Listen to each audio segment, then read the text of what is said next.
Hey everybody, welcome to this week's episode of Making Sense of It All with Jesse Stakes. This week we're talking about business marketing. First off, I guess you have to ask yourself, what is business marketing? Well, to me, business marketing involves using every available resource to share, promote, and build awareness around your brand. The goal is to increase your customer base and to drive sales. Whether you're just starting out or you have an established business, in today's world, marketing is not optional. It's essential. Gone are the days of solely relying on word of mouth or the occasional print ad. Today, small business owners' marketing spans various platforms and utilizes multiple avenues to simultaneously stay in front of customers that utilize all kinds of ways to get their news and to just look at the things that they want to look at on a daily basis. My guest this week is Yeliza Centeio. She is the founder and CEO of Integral Marketing and Advertising. She and her team at Integral help business owners each and every day by providing a tailored approach to make sure that their clients' businesses are presented properly and to the right people that are seeking to do business with them. I hope you enjoy my conversation with Yeliza. Let's jump into it.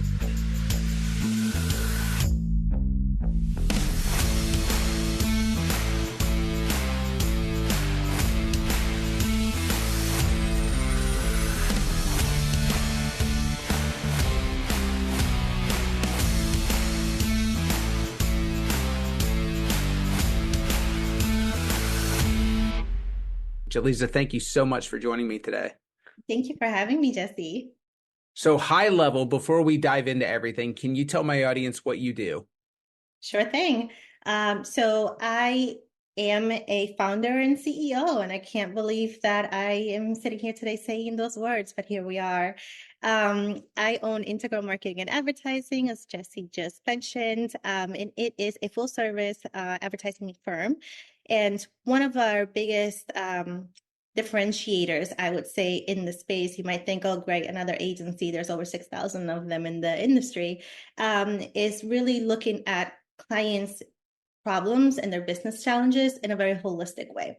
So for clients that come to us and say, my advertising isn't working, help, I take a step back, we take deep dives, we do discovery calls, and we figure out where the actual challenges are and provide solutions that are more in the marketing realm that impact your advertising.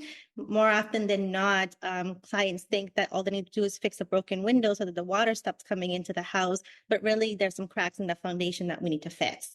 And so that's really what our agency stands for. We specialize in all sorts of industry. We are agnostic, mainly driven by my personal background. I've been in advertising since I was 20 years old. Worked at many different agencies across different industries, brands. I think I've worked over 50 brands that I have worked on. That's amazing. Yeah. So really no challenge is too big or too small. No is not in my vocabulary. I actually think that's a problem. I say yes a little too much. I'm always like, the answer's not no, it's how. And well, I think that helps you out probably with what you do for a living. Before we dive into all that, I mean, I appreciate you sharing that, but before we dive into all that, I always love to ask people, what was it that inspired you, or what was it that motivated you to get into marketing? I think you have an incredible backstory, and I'd love you to share that with my audience. Sure.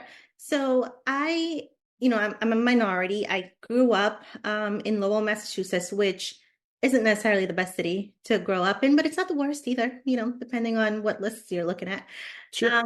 And I think there's bad parts of every city. There definitely is. And I grew up in a family that was where I was first to everything, essentially, right? We moved from Puerto Rico when I was 6 years old. And I had to learn English on my own because my mom didn't know English, things like that. And so when it came to studying, doing homework and things, I only knew what I knew. I didn't know anything else outside of that regimen. When it came time to go to high school, I was in middle school and everyone was making a big deal out of this school called Greater Lowell Tech. It's a vocational school. And everyone was saying that was the school to get into. No, if you went to Lowell High, you were basically just deemed for college and nothing greater than that. And I knew I wanted to go to college, but I didn't know why. So I decided to give it a shot and try and get into this book. And I did. And when I was there, I did various exploratories my first year to try and figure out what it is I wanted to be when I grew up. And I tried things that I thought I liked, Cosmo, fashion, which I've loved my entire life. Sure. Can already tell. Um, and I tried home ec, which was culinary. I love to cook. I love to bake. Thought that would be a fit. Hated everything about it. Tried childcare education. I don't know why I did that. I couldn't get out of that exploratory fast enough.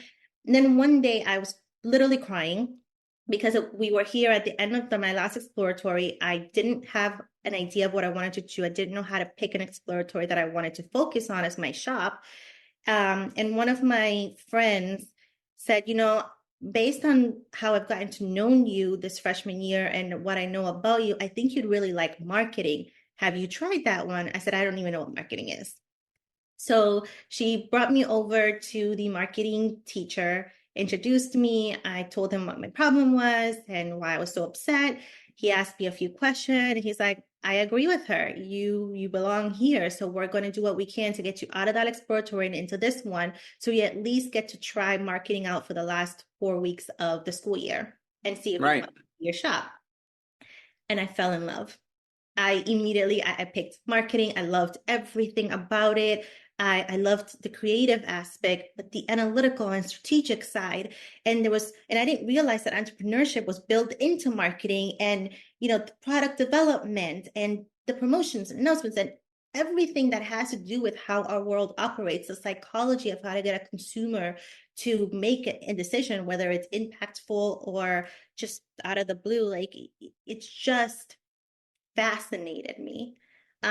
So when I went to college, I actually went for fashion merchandising because I thought, well, I still really love fashion and I love marketing too, but I want to see if there's something there. Maybe the fashion exploratory wasn't for me, but maybe there's still something in fashion for me. Kind of blend the two. Blend the two, right? And so I didn't go specifically for design because then that would limit me into being a creative. I Right. still wanted to explore the scientific and creative side of me that were kind of tugging and pulling. There's people that classify themselves as right brain and left brain, and I feel like I'm both. I'm not necessarily Sure. best at any one of the brains, but I've got both of them down in a way. So after college, where I had met my now husband, he was my boyfriend at the time. We've been together 19 years. Congratulations. Thank you. And we moved to South Florida as soon as I graduated, just out of a whim. I was working retail, so was he. We weren't happy with our situation. We didn't know where we were going. Nothing really tied us to Boston other than family. And his brother was living down here also on a whim. So we decided to, hey, give it a shot. We have nothing to lose. Just take a leap of faith. And we Sure. did. And I tried to get in the fashion industry when I got to South Florida, and it was grueling. Wasn't able to make it work. I was working crazy hours, and I ended up getting pretty sick as a result of how much I was working at such a young age too. So he actually submitted my resume to Zimmerman Advertising in Nice. Lauderdale, and he submitted it for a creative role, which was interesting because I'm not a creative in a way. Like he sent me in for, I think it was like a copywriter role or something like that. And I'm meeting with HR and I've got this portfolio because back then that's what you had to do, right? As part of your career process, when you had a portfolio that you would bring with you and paper resumes, by the way, the digital stuff. We had to print this out at like Kinko's. Hey, I remember those days as well. So Oh yeah. it wasn't that long ago. It wasn't that long ago, but it feels like, and laptops and having home computers was not a widely used thing. You had to go to the library sometimes to get this stuff done. So this was me going in there. I even had my own little business cards, like as professional as I possibly could be. I walk into Zimmerman, I was so intimidated. There was just a beautiful, beautiful agency, and they had this glass or plexiglass catwalk that connected the two buildings in the middle. And I remember walking through that to go to the front desk and say that I was here for an interview. I was so nervous, shaking like you would not believe. The HR lady was quiet.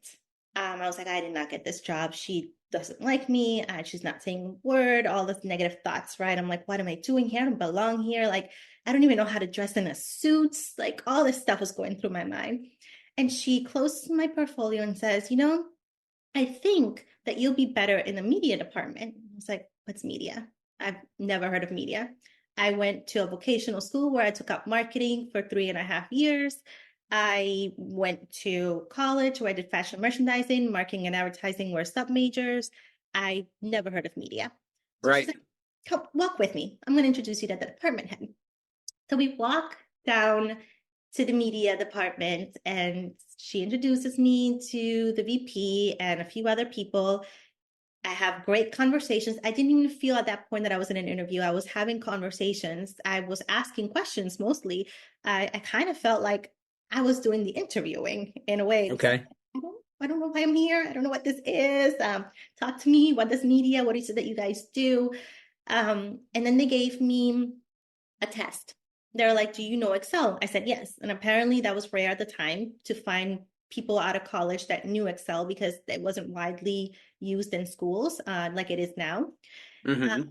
And so I went in, I did the test that they had me do. They gave me a project that had to be executed in Excel. I did it. I did everything that they wanted me to do, submitted it, and it was like, see how it goes. The next day I got a call that I got the job. That's very cool. The biggest thing that I hear about this story that you're telling and kind of the beginning of your career is that you really did kind of put yourself out there and you were open to trying different things and you had the opportunity, it sounded like through the vocational school, to try those different things. And I hear so many people in today's world say they're not sure what they want to do or they don't know what avenue they want to go down. But it really, sometimes it's on you as a person. It's that old, if it is to be, it's up to me. And you've got to go out there and find it. You've got to go out there and put yourself out there and you got to be willing to fail in order to figure out what it is that you're meant to be doing in this life. Absolutely. And there is this stigma of vocational schools that people who go there don't go to college because you do graduate with a license in your field to practice. Sure. Well, for plumbing, for example, you actually walk out with a diploma and a license to practice plumbing in an organization or to be able to join a union or whatnot. So it almost begs the question, well, why go to college, right? And a lot of parents are against vocational schools for that reason because they don't give the kids a reason to want to pursue higher education. I think it's the contrary. I feel like that is the perfect place to explore and mess up for free. Right. I couldn't agree more. Yeah, you think you like something, but you might not be good at it, or it might not be your passion, or just going to a vocational school where you get the chance to try different things will uncover a new passion you didn't know. I feel like a lot of people I grew up with picked fields that their parents were in because it's all they knew. But Some did. I agree with that. Some do. My question is to you then, who are you? Like, who do you want to become? And I think it's a wonderful question. Mm-hmm. Well, and I think that there's also sometimes, like I think I fell into this boat, and I think a lot of people do, where if you were raised in a household where a college diploma was something that was looked at as success or something that was not achieved by other generations of your family, then people said, go get a college degree. But that college degree is just a piece of paper if you don't know what you're going to utilize it for. So I think that there's a whole lack of knowledge around secondary education and what it truly means for you and for your professional life, and how you're going to utilize that degree or that certificate or whatever it is that you're actually going after. So I didn't mean to derail you on telling your story, but I think that is so important for the people that are listening, especially if they're in that situation where they're not really sure what they want to be when they grow up. And it's just, sometimes they just got to put themselves out there and be willing to try and be willing to kind of experience some trial and error or some failure. Exactly. When I've had the opportunity to talk to some younger folks, one of my biggest advice to them is always don't take a year off. Mm-hmm. Something in the field you think you want to do. Whether it's going to a trade school, maybe after high school, you go to get an associate's degree or you go to a trade school instead before you decide to spend, 60 plus on a college degree, because it will save you a ton of money in the long run. And you at least have something to get you started in life. You don't need to have a PhD right away. You need to just figure out what it is you want and then invest in that. And even for my niece now, she graduated high school last year and she was like, Titi, I think I'm going to take a year off. And I immediately was going to like flip out on her and say no, because I don't want her to not get motivated. But Sure. then I said, you know what? Take a year off, but figure out what it is you want to do and see if you can find a job, like an entry-level job in that field. And she did. And for the past, 8 months or so, she's been working in the field she thought she wanted to get into. I got a text Hmm. from her last week saying, I don't think I want to do this, but I don't want to leave this category altogether. So we started brainstorming on different things that she could try. And we arrived at a field that she can try as an associate's degree first because they have it. And if it works, then proceed your education in that or pivot.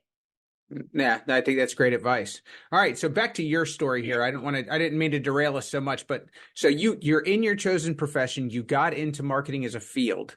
But then what is it that motivated you to go from an employee in the marketing field to actually starting your own agency? I was mad. I was. As I mentioned, I started my journey in South Florida, and anyone who knows Zimmerman, or at least the old school version of Zimmerman, I hear that a lot of evolution has happened. It had a reputation for being a sweatshop at the time. In the early 2000s, Zimmerman was a sweatshop, and I didn't know at the time what that term meant, but I experienced it firsthand. And it sucked because I fell into that role. I fell into media, I fell into advertising, but I loved it. I loved Hmm. work. I loved everything about it. The research that went into it, the grind, the relationships that you had to build internally, externally. There was nothing about the job that I hated. I just didn't like the culture. So, with that concept of the grass is always greener on the other side, right? I started to make moves. I moved up to Orlando, worked at an agency there that I absolutely loved. The agency, no longer exists today because they merged with another bigger one. But at the time that I was there and looking back, it was the best agency in the world in terms of culture, the job, the types of clients, the relationships you were building, location, everything. And that for me became the North Star of what I wanted in my next job. And I had to leave that agency, unfortunately, because the writing was on the wall. They weren't doing well and they had lost their biggest account, which is the account that I was hired for. When you get hired for a specific account, that account leaves, you know the rules. Right. You're and I was newly engaged, and my husband and I were like, let's move back to Boston, right? So then in Boston, I started moving around different agencies. I worked at big agencies, small agencies, mid-sized agencies, constantly looking for that feeling I had at White Partnership here in Orlando. And I couldn't find it. And I found instead that Boston agencies were still very much stuck in the Mad Men era to a point.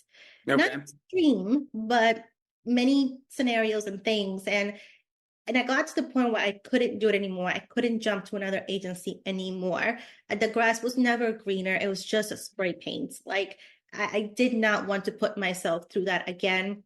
I loved the work that I did. I was passionate about it. I'm damn good at it. But all of this bullshit was weighing me down.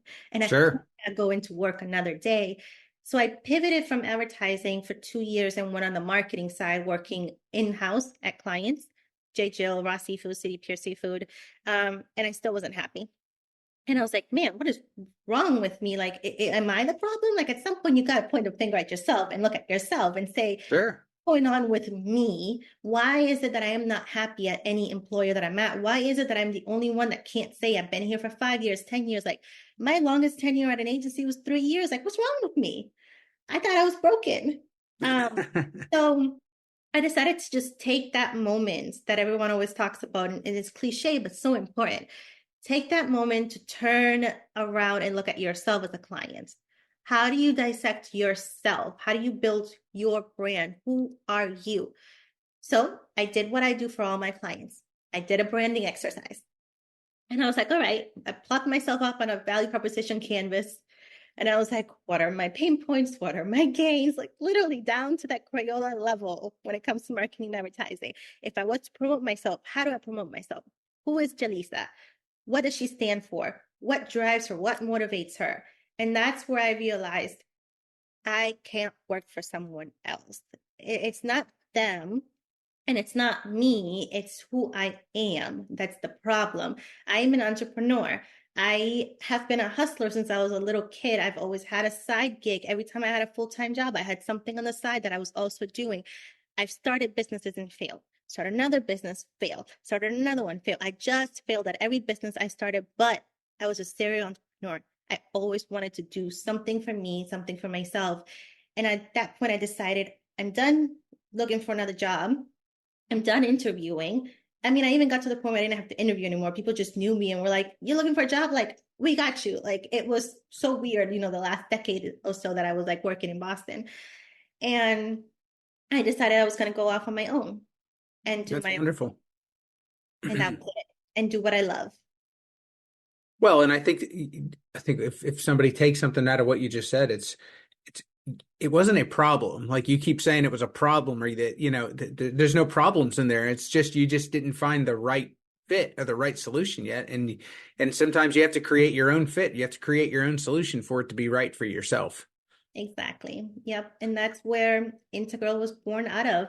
I am bilingual. So integral is one of those words that is spelled the same way in English and Spanish and has the same meaning. So in Spanish, it's integral. And that was important to me. I am very connected to my roots. I'm proud to be Puerto Rican. I'm proud to be a Latina. I love representing my community, whether that is in social events or in business.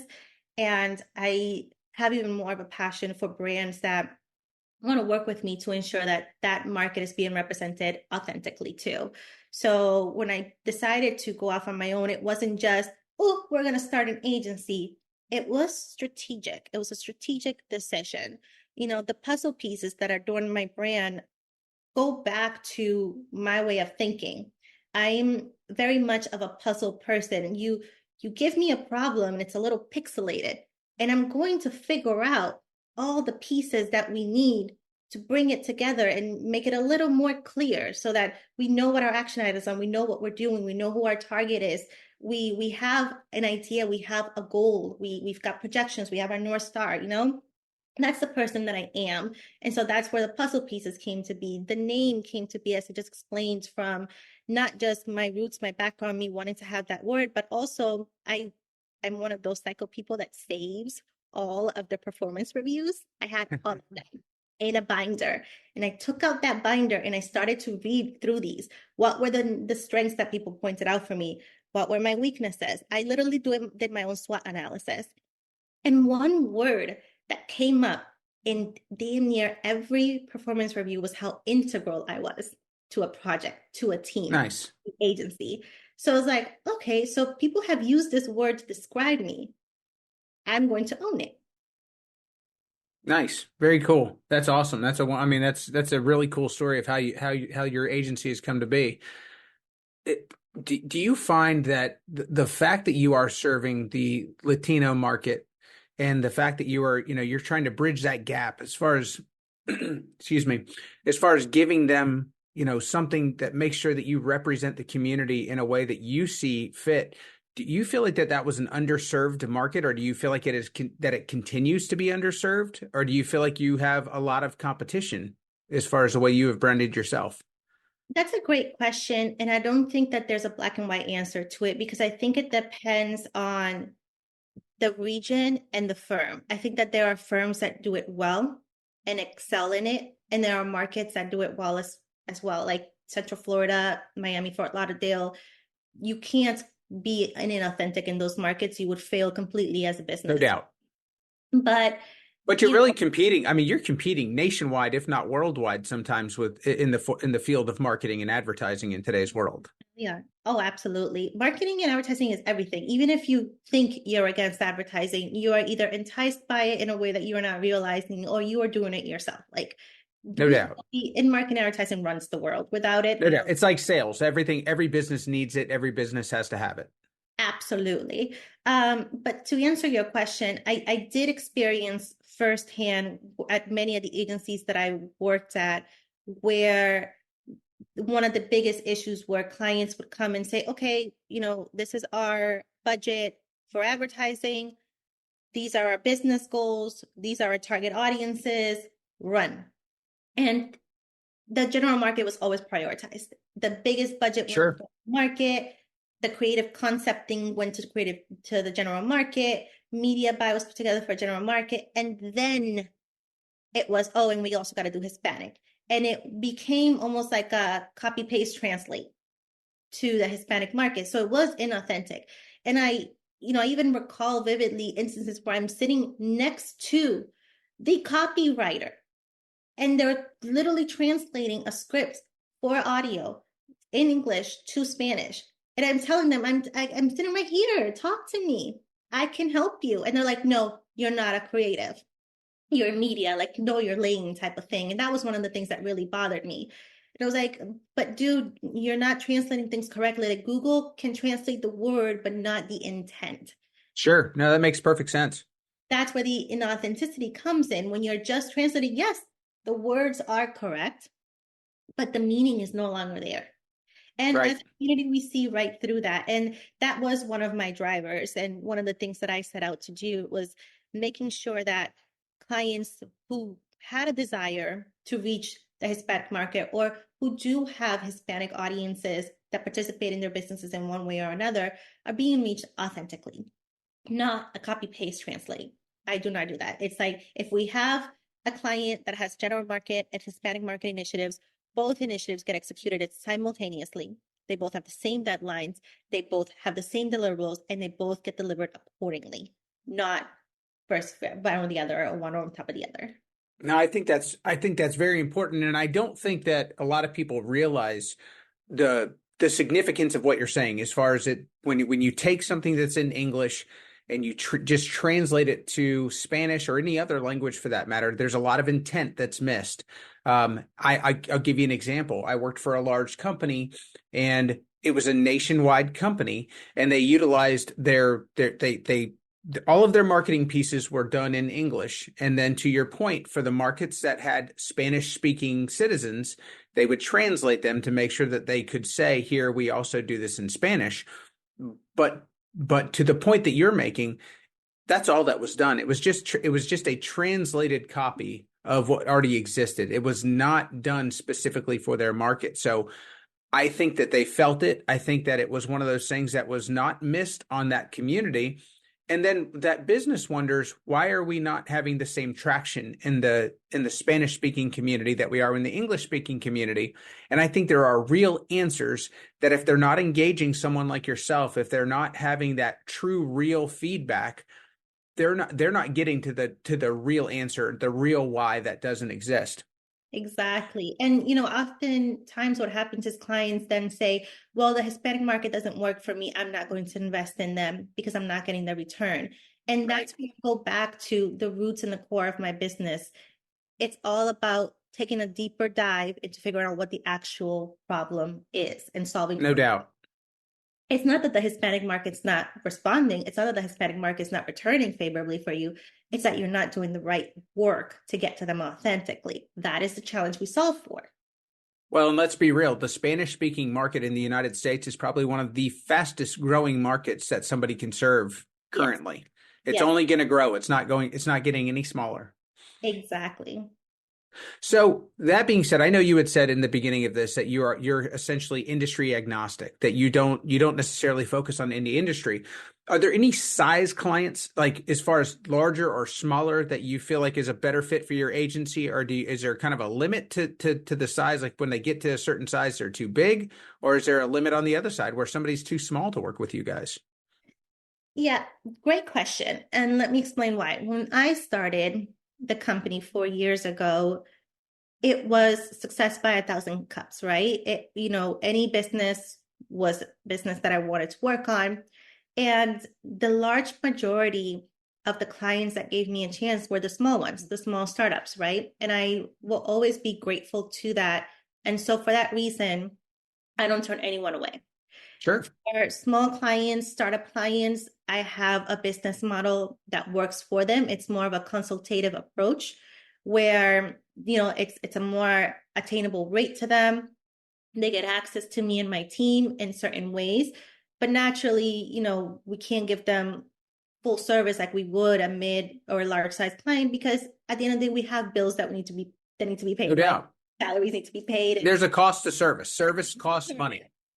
Exactly. But I do work with all size clients in capacities that work for their business in a position that they're in at that time. I have startups for as little as like $500 here and there for just a couple consulting sessions, if that's all they need to get started, and all the way up to having clients that spend 90 million annually. Like I have experience in all sizes, so I don't turn anyone away. In terms of our team size right now, we are a small company, but with opportunity comes growth. And so even if it's a client that's too large for us right now, again, going back to my problem solving abilities, I'm not turning them away. It's just, let me build the right team. Luckily, I have a strong network. I love people. I love networking. I'm always out and about, and I've got networks not only in Boston, but also in Orlando that I can tap into if I need a specific service that I don't have at that time. It will get done. It's a matter of how. Well, and I got to imagine in 2024, with the rise of things like artificial intelligence, that even though you guys are a smaller agency, it really does allow a small agency to compete with some of the largest businesses out there, especially when you're putting tools in place for your clients. Yes? Exactly. Yes, absolutely. And, there's also so much that can be automated now too. So, and I feel like a broken record at this point. I'm sorry for constantly repeating myself, but it just goes back to that. It's discovering what the real challenge is. What are we solving here? Are we solving for resources? Are we solving for a specific need? Or are we solving because you need certain things in-house that we can help you attain, and then we take on whatever else is needed, whether it's that strategic guidance or executing something that is going to be too expensive for you to have in-house? Like, what are those areas that we can help you be more accountable for your advertising and your marketing while still having our support? Well, and I don't think you sound like a broken record. What I do here that comes through loud and clear is that your service is consultative, that it really isn't, it's not something to where I can ask you a question and you can just give me a one size fits all answer. You've got to actually bring in the information about the client and the business that you're serving in order for you to give them a proper answer, and an answer that actually truly fits what their business needs, not just something that you're trying to throw out for the sake of a show or for the sake of just saying a buzzword or saying something that might catch somebody's attention. Exactly. You said it better than I could have. well, all that being said, and I feel like you and I could talk forever here. I feel like there's so many things to go down, and I feel like that there's a lot of information that people can benefit from hearing from you. But that being said, if somebody's listened to this conversation and if they've been intrigued, if they feel like you would be a good fit for their business, what's the best way for them to get a hold of you and your team? I would say email. We all love email. So that would be the best way. And it would be info@integral-mktgadv.com. And that is the abbreviation of marketing and the abbreviation of advertising together. And I'm sure, Jesse, that you could probably put that on the bio somewhere. No doubt. I'll make sure that that's under this video or under the podcast when I put it out everywhere. Yeah, and so Lisa, always the website and social media profiles too, but I feel like email is the best way, and it's the way that normally everyone gets a hold of me too. No doubt. Start a conversation and see what comes from it. I think this has been excellent. I absolutely would love to have the opportunity to bring you back on and really talk about more things that are more specific to people's situations or the opportunities that people have to partner with you in your business. And I look forward to talking with you again soon. Thank you so much for your time and for the opportunity to come in today. Before I wrap up, I just wanted to say a couple of things.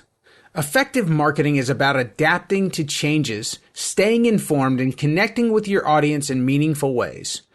Whether you're a local bakery, a consulting firm, or an online store, a well-executed marketing strategy can make all the difference in your business's success. It's going to do it for us today. I'll catch you guys next time.